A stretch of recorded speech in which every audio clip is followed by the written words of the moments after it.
Good morning out there in the world of Bart and Lime and all the sorts in between.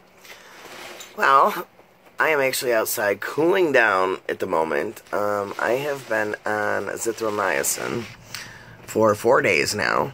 I had gotten it like a month ago from the doctors because I had gone back to the hospital. I was feeling like the chest pains, and I was feeling like the chest pains were like in the bone more than in the heart. But I was feeling, stuff like swelling gland that was going around to the back of the neck, down my shoulder, into my arm, my hands have been red and numb, and it's hard to see outside right now, but, they're tingly and stuff, whenever I use them sometimes, almost circulation-like.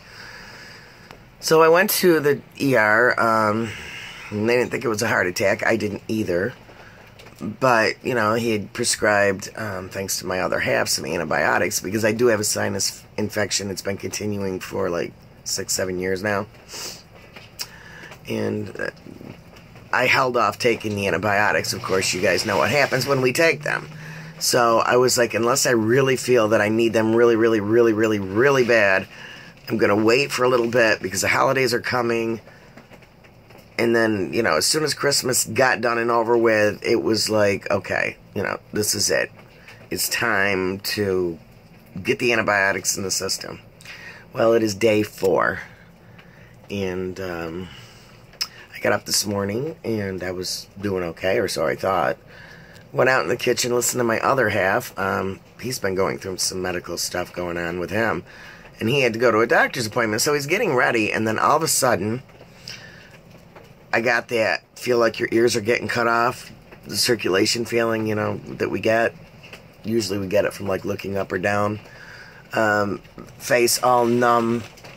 It got really hot and then numb on both sides by the ears. So I thought, all right, am I going down? Am I passing out? And then I realized that I was going numb from like the left knee to the foot, the thing that's always bothered me with the drop and the drag. And I'm like, oh no, man. Oh God, I'm having one of my Herx. It's starting to kick in.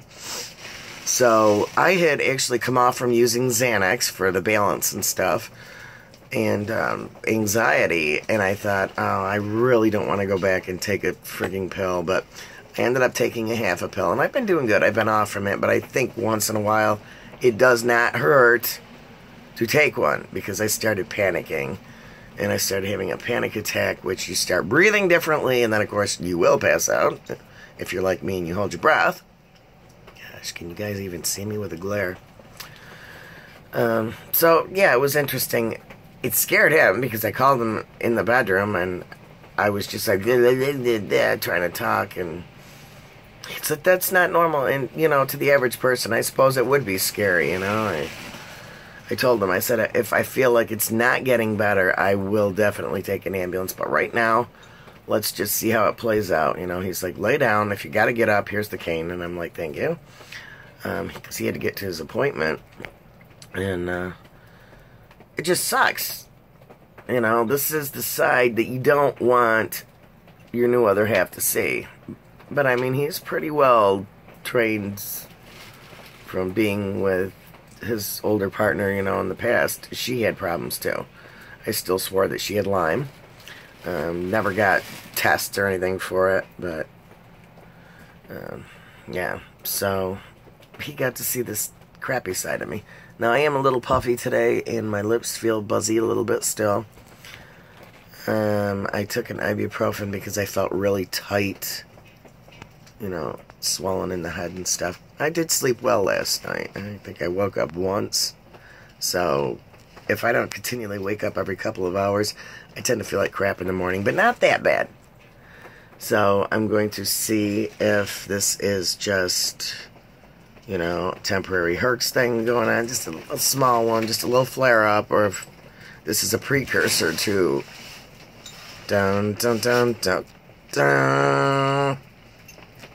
But I do notice as time goes on with this, depending on the antibiotic, I suppose, excuse me, that I don't have the flare-ups like I used to have. which I got continually every year, like in September, October, every year. But, you know, this is an infection, and it is fighting it, so we'll see where things are going. How has everybody else been feeling? Have you, you know, I know you start feeling like crap in September. It's about 3 months into it, so if you guys started feeling like crap around the fall time, which here in New York we got a late fall, it should be dissipating for the most part. By January, it seems like most of us, if we're having Herx problems from September, January, they start to subside. Are you guys going through that? Are you experiencing that? Or are you doing just fine? Lyme and Bart and all the in-between does not like season changes, as I've mentioned before in the past. And that's when we tend to feel horrible. Yes. So, anyway, I decided to make this video, probably not so much to be informative, but to keep my mind on track so I would start feeling a little bit better, maybe, if I, you know, just did a video rather than getting myself all worked up into a tizzy with an anxiety attack, which just adds to our stress. So, I'm curious to know how everybody's doing most recently. Shout outs to Bill down there in Pennsylvania. Haven't heard from you in a while. Stu. Hello out there in Canada. I'm still stumbling over my words a little bit, as you guys can see, but par for the course. I'm starting to feel a little bit better from the knee down. And my face is back to feeling good after putting cold compresses on it and coming outside and basically freezing my butt off. We are in the middle of a storm. Alright, I will close this here. I wish all of you guys a happy new year, a prosperous one, and definitely a more healthier one. Alright, take care. Until next time. Bye-bye.